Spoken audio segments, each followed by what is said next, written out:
and day 3 at Puerto Galera.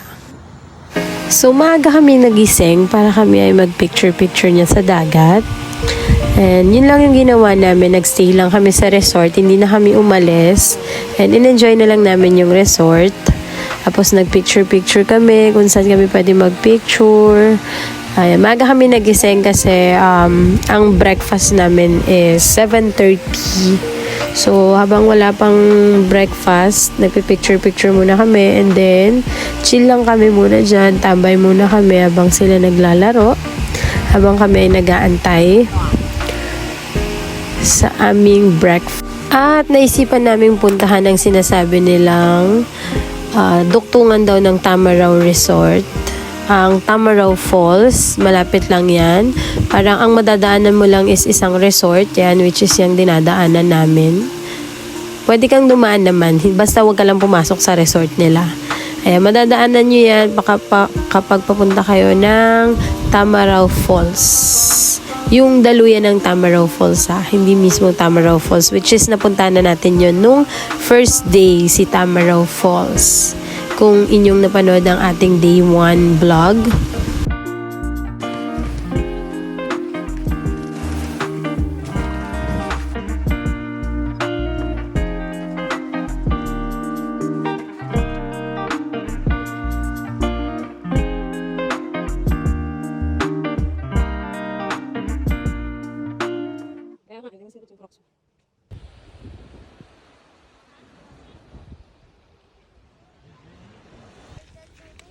Malamig. Bakit yung bato kulay green?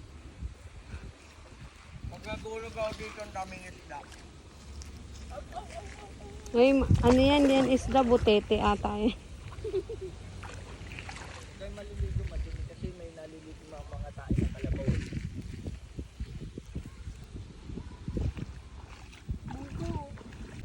Ayun lang, balik na kami sa resort uli, maglalakad uli kami. Ang mali namin, di kami nag-sleeper. Dahil pala nag-sleeper kami kasi super init. Ang sakit sa paa. Kaya dahil pala nag-sleeper kami. So, pabalik na kami niyan. Super ganda ng tanawin dito as in. At saka super peaceful niya. Kapag gusto mo ng tahimik talaga. Pwedeng-pwede ka rito sa Tamaraw Resort. So, sa pool area naman kami, inuubos na lang namin yung mga natitirang oras namin dito sa resort.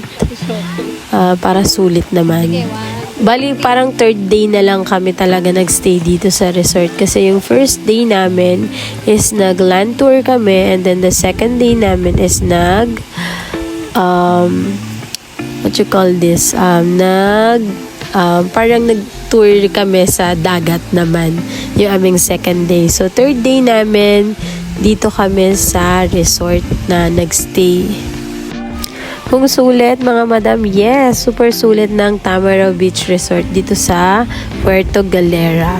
At saka magkano lang yung nagastos namin, mga madam. May free breakfast na kami for the 3 days.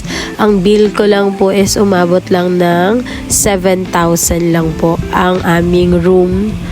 And 5,000 po sa aming arkilan ng yate. So 12 pa lang, nag-out na kami para hindi kami maiwan ng barko. Kasi may schedule po ang barko dito papuntang Batangas Port. Ayan, bumili muna ako ng pagkain bago kami sumampa ng barko para hindi magutom ang mga batuta.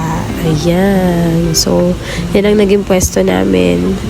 Pero usually natulog lang kami kasi nga sobrang pagod talaga as in. Kaya hindi ko na rin sila masyado napansin. Nakatulog na ako niyan. Sila na ang nag-ikot-ikot sa barko. Kung ano-ano nang pinagagawa nila dyan. Yan ang aking mga boys. Ayan, hindi sila natulog. Ako lang ang natulog pagbalik. At andito na kami sa Batangas Port agad-agad. Mabilis lang naman ang biyahe.